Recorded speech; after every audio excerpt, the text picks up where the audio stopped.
એક વ્યક્તિ પોતાની આવકના 60% ખર્ચ કરે છે અને દર માસે 12,000 રૂપિયા બચાવે છે તો તેનો વાર્ષિક ખર્ચ કેટલા રૂપિયા થાય? એક વ્યક્તિ છે ને એની આવક હું લઈ લઉં 100 યુનિટ, એમાંથી એ 60 યુનિટનો ખર્ચ કરે છે. સ્વાભાવિક છે ને કે ભાઈ એની બચત કેટલા યુનિટ થઈ? 40 યુનિટ. અને એ 40 યુનિટની બચત કરે છે.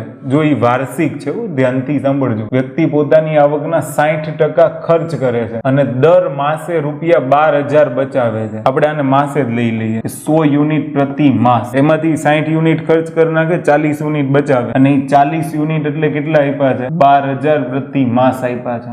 માસ હું શું કામ લખું છું? કારણ કે ખર્ચ વાર્ષિક માંગ્યો છે. ખર્ચ કેટલો માંગ્યો છે?